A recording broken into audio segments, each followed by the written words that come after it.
Thank you. Thank you. Kasim, thank you for that kind introduction. And let me thank all of you for welcoming an outsider here to deliver what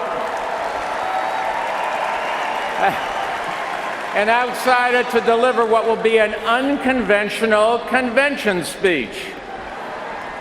Now, I am not here as a member of any party or to endorse any party platform. I am here for one reason: to explain why I believe it is imperative that we elect Hillary Clinton as the next president of the United States.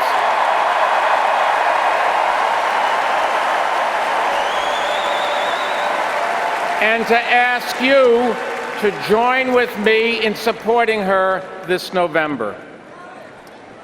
You know, when the Founding Fathers arrived here in Philadelphia to forge a new nation, they didn't come as Democrats or Republicans or to nominate a presidential candidate.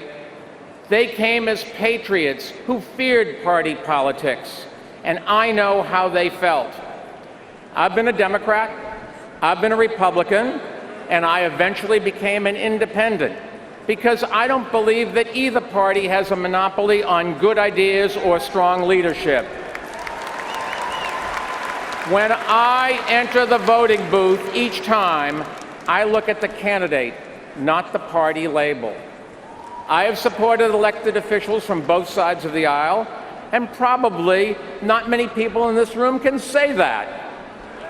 But I know there are many watching at home who can. And now they are carefully weighing their choices. I understand their dilemma. I know what it's like to have neither party fully represent my views or values. Too many Republicans blame immigrants for problems, and they stand in the way of action on climate change and gun violence.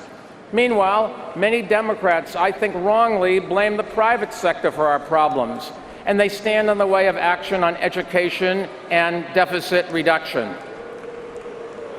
There are times when I disagree with Hillary Clinton, but let me tell you, whatever our disagreements may be, I've come here to say we must put them aside for the good of our country.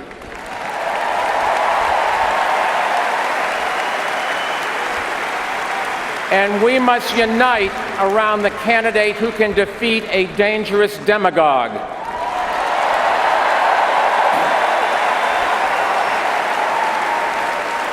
I believe it's the duty of all American citizens to make our voices heard by voting in this election. And if you're not yet registered to vote, go online and do it now. This is just too important to sit out. Now, we've heard a lot of talk in this campaign about needing a leader who understands business. I couldn't agree more. I built a business, and I didn't start it with $1 million check from my father.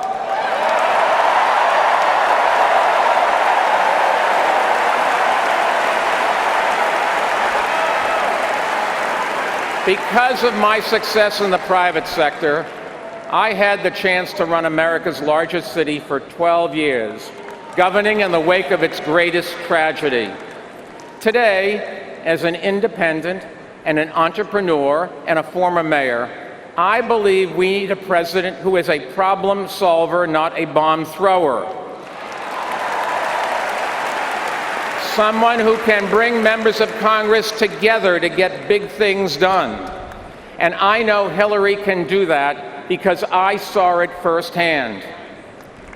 I was elected mayor 2 months after 9/11 as a Republican, and I saw how Hillary Clinton worked with Republicans in Washington to ensure that New York got the help it needed to recover and rebuild. Throughout her time in the Senate, we didn't always agree, but Hillary Clinton always listened. And that's the kind of approach we need in Washington today, and it just has to start in the White House.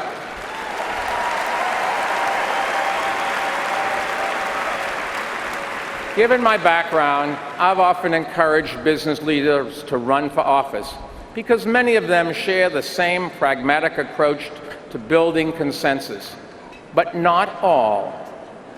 Most of us who have created a business know that we're only as good as the way our employees, clients, and partners view us. Most of us don't pretend that we're smart enough to make every decision by ourselves. And most of us who have our names on the door know that we are only as good as our word, but not Donald Trump.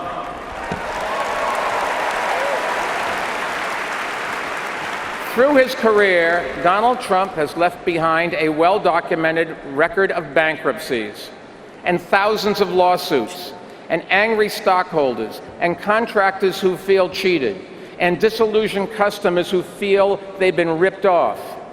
Trump says he wants to run the nation like he's running his business? God help us.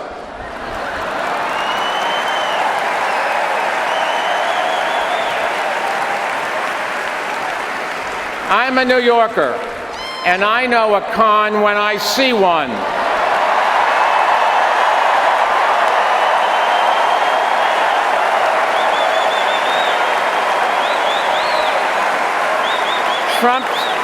Trump says he'll punish manufacturers that move to Mexico or China, but the clothes he sells are made overseas in low-wage factories. He says he wants to put Americans back to work, but he games the U.S.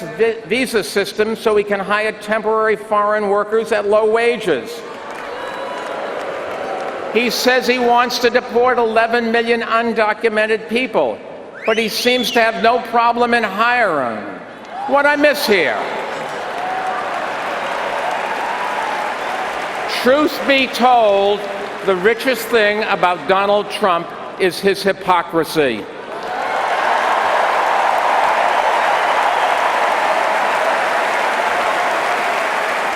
He wants you to believe that we can solve our biggest problems by deporting Mexicans and shutting out Muslims.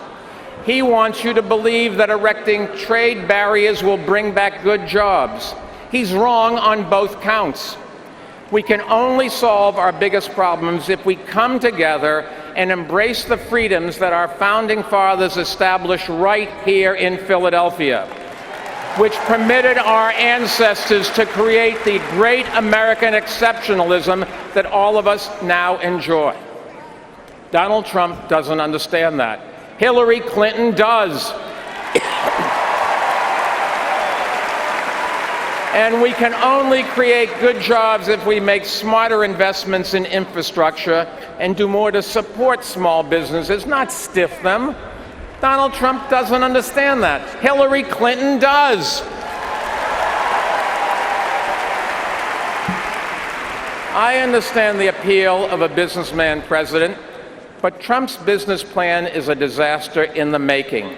He would make it harder for small businesses to compete, do great damage to our economy, threaten the retirement savings of millions of Americans, lead to greater debt and more unemployment, erode our influence around the world, and make our communities less safe.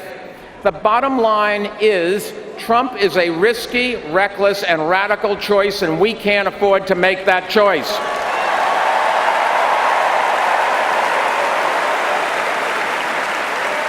Now, I know Hillary Clinton is not flawless. No candidate is.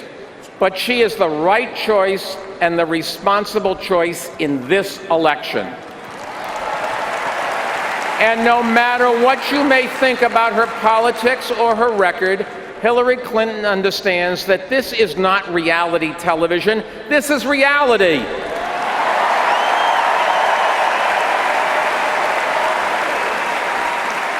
She understands the job of president. It involves finding solutions, not pointing fingers, and offering hope, not stoking fear. Over the course of our country's proud history, we have faced our share of grave challenges, but we have never retreated in fear. Never. Not here in Philadelphia in 1776, not here at Gettysburg in 1863, not through 2 world wars and a Great Depression, not at Selma or Stonewall, and not after 9/11. And we must not start now.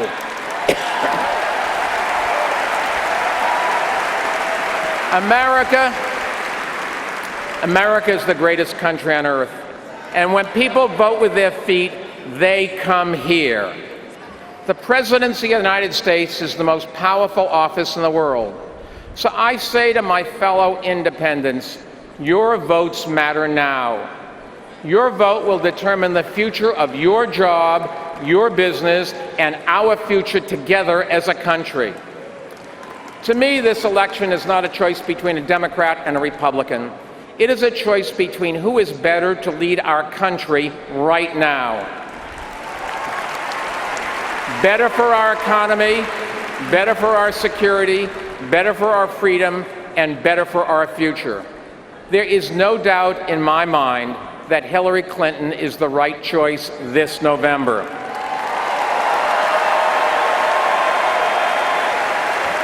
So tonight, as an independent, I am asking you to join with me, not out of party loyalty, but out of love of country. And together, let's elect a sane, competent person with international experience,